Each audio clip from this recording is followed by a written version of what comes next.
Assalamualaikum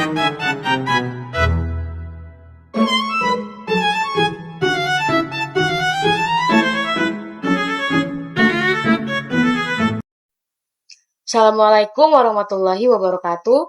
Perkenalkan, nama saya Najwa Munatuahena, NPM 026 dari kelas A, Prodi Teknik Pertambangan Universitas Hairun. Di sini saya akan menjelaskan materi dari mata kuliah Geologi Dasar, yaitu ada 5 poin penting yang akan saya bahas. Yang pertama, ada tektonik lempeng. Materi kedua, ada geologi struktur. Yang ketiga, ada jenis dan fungsi alat. Yang keempat, ada stratigrafi. Dan yang kelima, ada peta. Baik, masuk pada materi pertama, yaitu tektonik lempeng.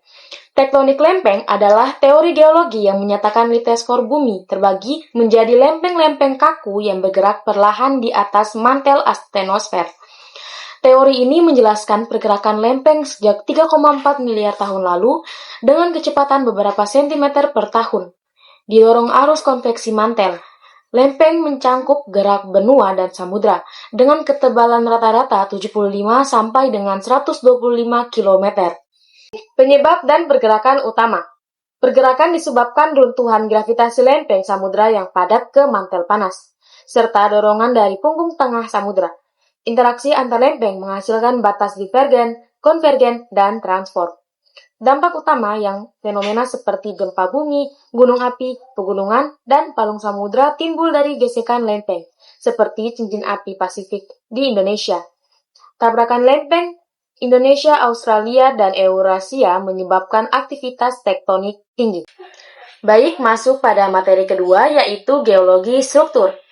Geologi struktur adalah cabang geologi yang mempelajari deformasi batuan akibat gaya tektonik, menghasilkan fitur seperti lipatan, sesar, dan celah. Geologi struktur menganalisis bentuk, orientasi, dan hubungan spesial antar struktur batuan untuk memahami sejarah, deformasi, dan kondisi tektonik suatu wilayah. Studi ini penting untuk identifikasi zona rawan gempa dan eksplorasi sumber daya alam. Jenis strukturnya. Jenis struktur utama lipatan, deformasi plastis seperti antiklin, cembung ke atas, dan sinklin, cekung ke atas, terbentuk dari tekanan kompresi. Yang kedua ada sesar, patahan rapuh dengan pergerakan, termasuk sesar normal, ekstensional, reverse, thrust, compress, dan strike slip, geser horizontal. Yang ketiga ada joint atau celah, fraktur tanpa pergeseran signifikan, sering mempengaruhi permeabilitas batuan.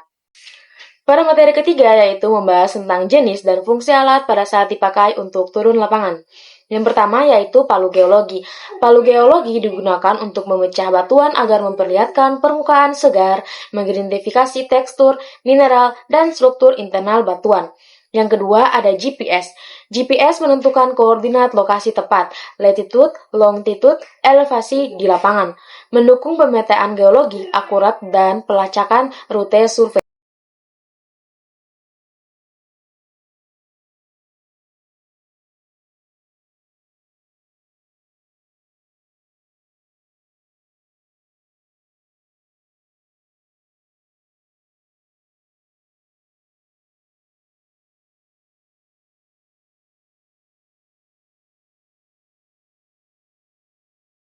Pada materi keempat yaitu membahas tentang stratigrafi.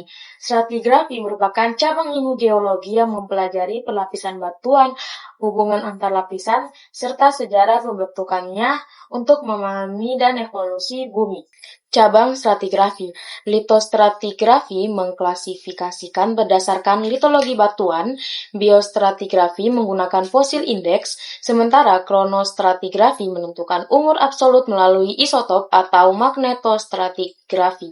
Sekuenstratigrafi menganalisis siklus laut relatif untuk memprediksi reservoir minyak. Prinsip dasar stratigrafi. Yang pertama, prinsip superposisi menyatakan lapisan atas lebih mudah daripada lapisan bawah. Yang kedua, prinsip horizontalitas asli menjelaskan lapisan terendap secara horizontal awalnya. Yang ketiga, prinsip kontinuitas lateral dan hubungan potong-memotong membantu korelasi lapisan antar daerah serta urutan deformasi. Baik, materi terakhir yaitu peta. Peta geologi merupakan representasi visual data geologi suatu wilayah yang menunjukkan sebaran batuan, umur, struktur, serta potensi sumber daya mineral dan energi. Peta geologi dibuat berdasarkan pengukuran lapangan dan diterapkan pada peta topografi dasar, menggunakan warna, simbol, dan corak untuk membedakan jenis batuan, stratigrafi, tektonika, serta fisiografi. Peta ini memberikan gambaran 3 dimensi melalui lambang seperti strike, dip untuk orientasi lapisan batuan. Fungsi utama pada peta. Peta geologi berperan dalam eksplorasi mineral, perencanaan tambang, mitigasi bencana, dan pembangunan infrastruktur dengan mengidentifikasi risiko patahan atau longsor. Baik, cukup sekian presentasi dari saya, kurang dan lebihnya mohon dimaafkan. Wassalamualaikum warahmatullahi wabarakatuh.